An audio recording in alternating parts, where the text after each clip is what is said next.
Good afternoon from New York. I am Selwyn Collins, your host of CWS As It Is. Thank you for joining us. This is another edition of CWS As It Is. I am very humbled and very grateful to have the guests that I have each week, but more importantly, to have you tune in to listen to what we have to say. You know, I have to say that with the cadre of young people, young Guyanese people that I have witnessed, I am really hopeful for Guyana. Today we have, among the four guests, we have three very dynamic and very brilliant young people in Sara Bharrat, Anita Jaikaran, and Colin Haynes. We are going to start this evening with Sara Bharrat. I'll take a short break and let's get the show started when I return. I can sit and listen to that song all the time, but enough of the shooting. Sara Bharrat, good evening and welcome to CWS As It Is. Thank you. It's great to be with you. Sara, you know it's always a pleasure to have you on air and to listen to whatever you have to say. It always pleases my heart. You're one of our brilliant gems, and I want to thank you for your courage and your commitment to the cause, to the struggle, for all of us. I want to thank you for that. But before we get started, Sara, I want to ask, who is Sara Bharrat and why should anyone listen to her? Who is Sara Bharrat? Selwyn, I used to like answering these who are you questions until I realized something a few months ago. That every day I change, so who I was yesterday isn't necessarily the same person today. But I believe that every individual has a core set of principles under which they operate, and regardless of how we change because of time and because of circumstances, those principles remain the same. And I think my core principle is honesty. I believe in being honest even when I don't have a good feeling about it, even when it costs me too much emotionally. So I think that there right there is the reason, honestly. Whether or not I want to hear it or whether or not you want to hear it, you're going to hear it and I'm going to say it. I don't know if it's me, but I'm not hearing you too loudly, but let's see if anybody in the audience says something about that. But thanks for that. Um, Sarah, there are indicators which show that the economic gap between the haves and the haves not has been widening for some time. What are your thoughts as a youth advocate? I think at this point in time, Kelvin, the reason for that gap is quite clear, and it has to do with the incestuous manner in which Guyana is managed, in which our economy is managed. So I was telling somebody the other day, I said I was surprised to speak to a Trinidadian who was excited about my CV. I said, wow, I'm not used to being recognized for academic merit at all. Being recognized for academic merit is just so new to me because it just doesn't happen in Guyana. In Guyana, if you're going to get somewhere, if you're going to do something, especially if you're within my, it's all about who you know, and that there is Guyana has produced some oligarchy. I want to jump into advocacy. Why is advocacy important to you, and when do you believe that journey began for you? Let me do the first question. Why is advocacy important to me? Hmm. Advocacy is important to me primarily because advocacy is the one means and the best means by which I can empower people. So advocacy is all about bringing public awareness. It's about educating. And why do we educate? We educate in order to empower. So we all talk about changing Guyana, and the fact of the matter is, Guyana will never change until its people are educated, until they're aware, until they have the necessary tools to empower them. So that's why advocacy is very, very important. Do you have any ideas how this education you're talking about can unfold or take place? Now, the thing about advocacy and bringing public awareness, you've got to be very careful about it because when we think about how they operate, people tend to get away with the idea that there's a single blueprint, that there's one single strategy that you can use. Mm-hmm. And the truth is there's no single strategy or there's no single setup that you can use that will guarantee success, but rather the strategy that you use is dependent on the environment, obviously, in which you're using that strategy. So for Guyana, if we were starting advocacy for a particular issue, now one of the things I have long been advocating is the need for Guyanese to rid themselves of the culture of silence or fear and to begin to speak up. Now, very few Guyanese have actually spoken up. Not many Guyanese are willing to admit that yes, I am fearful or yes, I have been silent. And the reason for that is that the strategy that we're using to advocate is that strategy just not working. And I think the issue isn't that the strategy isn't working, it's that we fail to fully recognize the problem. And the problem is that we're addressing a cultural problem. So if you're addressing a cultural problems spring up over a very long period of time. And advocacy isn't just an event, it's a process. So it takes you an equally or even more long period of time to address that problem. So if you're addressing a cultural problem, I can begin addressing that problem in my generation. But what I'm actually doing, Selwyn, I'm planting the seed for addressing that problem, and I'm going to meet people from the generations after me, other young Guyanese who come after me, to pick those seeds up and to help them to grow. That's the only way we're going to address any problem, and to ensure that awareness continues to grow about the problem. At, at, at what point in your life, your development, what point did you realize that not only there is a problem, but that you should address it? What was not happening that you felt you needed to, jump in there and address it? As for the awareness of the problem, I've been aware of the problem for a large part of my life. It's something that even though it doesn't hit you in a very direct manner or early on, by the time you're in your early teens, you begin to realize, listen, Diana have a problem, we do have a problem. We're sitting there pretending that we don't have this problem, but it's there, it's in the undercurrent. As for when I decided I simply have to do something, it began in 2013. At the time, I think I had hit my saturation level at being stereotyped because of my ethnic heritage. So I'm walking on the road with fellow East Indians. I'm automatically targeted. Well, you're Indian, so you automatically have to be affiliated with the PPP, or because the PPP is a government that's largely you are responsible personally for all the problems that Guyana has had under that administration.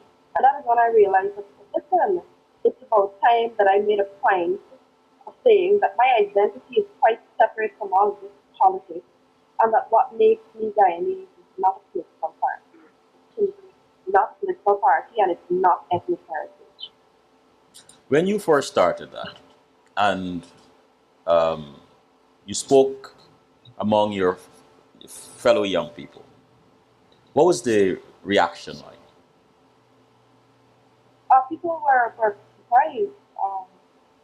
People were very surprised at first, and I think the first article I wrote was titled "Being East Indian Does Not Make Me PPP," and it was something very very common. People were living it every day, but nobody had ever said it in the open. And when it was said, that is when it really hit Guyanese people that listen, this stereotyping really is true, and it really is a big big problem.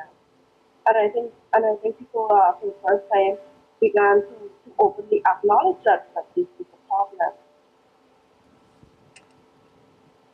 Um, I guess that speaks to independent thinking. How Yeah. how do you see yourself as an independent thinker? Now, I've had quite a lot of issues with independent thinking these days. Now, When I first emerged as an independent thinker, because of who I am as a Guyanese, because I happen to be of East Indian heritage, and because of the cultural setup in Guyana, I first had to make a point of being independent, an independent thinker of what is perceived as this East Indian tribe that rules the country at the moment. So after I made it extremely clear that I was distinct from this tribalism, the next step was to make sure that it was clear that I was also independent of any political party. So while my writings at the time may have pointed to me being anti-government, the truth is that I was neither anti-government, I wasn't pro-government, but that did not mean that I was pro-opposition or anti-opposition either. What it meant was that I was one of the young people who had had enough of what politics had done to Guyana, what politics continues to do to Guyana, and I decided that I was not going to be affiliated with any political body, and that's where you need to start. But the sad thing about Guyana is this, Delvin. From the time you hit that political middle ground, and you're no longer pro any party, but you become pro Guyana, pro people. From the time you're in that objective phase where you're only pro people and pro Guyana, the place is so politicized that everybody becomes distrustful of you.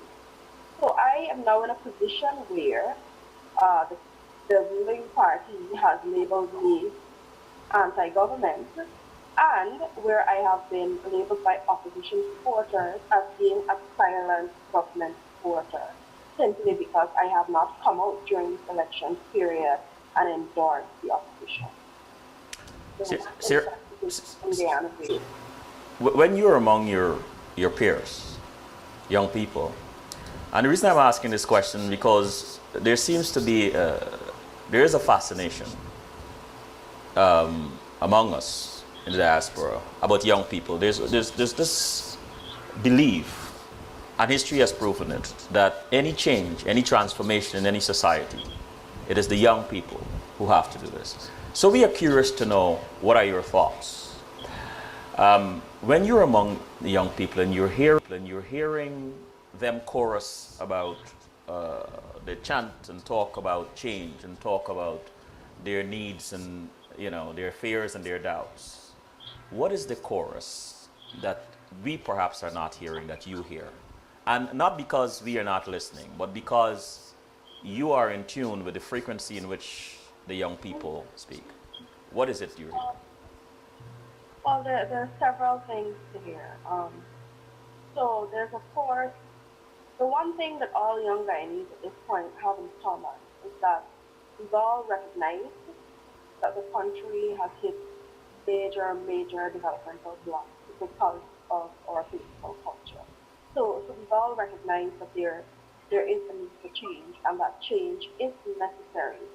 But during the current period, leading up to May 11th, and I have been having conversations with young people from different sectors of society, and then I'm on campus right now. I'm on the University of Guyana campus, a final year student, so I have access to a wider demographic daily. And this is what they've been saying. There's one group who's very excited about May 11, and they're very excited about what the opposition promises to do. They're excited about the notion of unity. And at this point, they're so disenchanted by what the ruling party has done over the last few decades that, that alone stands as a reason for them to vote opposition. Now, there's another demographic of young people who would have supported the AFC at the last election, and these young people are not very pleased about the coalition. For them, the AFC represented that middle ground because largely the P and APNU, whose largest member is CNC, they have been icons, yeah, they've become icons for Black and Indian power. So these young people felt that the AFT was only middle ground, and they feel that the coalition has taken away that middle ground from them, and they're very disgruntled about it. I had a conversation with one Burmese student who said that I'm so disappointed in the AFC and the choices that the AFC has made, but I may very well not be voting come May 11th. Now, which is just a very, very disturbing thing that a young person is going to say that I don't think I'm going to vote. And So, that Sarah, leads hold us, on a second. Could you repeat that last sentence? I didn't hear you clearly. I was saying that the Barbadian student indicated to me that they were so disappointed at the loss of this AFC middle ground that they were considering not voting. And it's very, very disturbing for a young person to say that, I don't think I'm going to be voting at elections. And that leads us to the third and final group. And this is what I like to call the silent group of young people. These are the young people who are not going to vote simply because they don't stand for the things the ruling party has been doing, or because they're disenchanted, or because they dislike the ruling party. That's simply not reason enough for them to go vote opposition. For them, they are very much interested in plans, they're interested in manifestos, they're interested in policies and continuing existing programs that are here and that can possibly continue.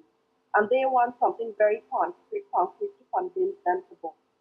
And that silent group, there's a very high possibility that a large number of them are going to sit at home and not come out to support either ruling party or opposition. And that Selwyn is frightening. So, Sarah, where do you think this disconnect is? Is it that those who are supposed to be listening are not hearing this?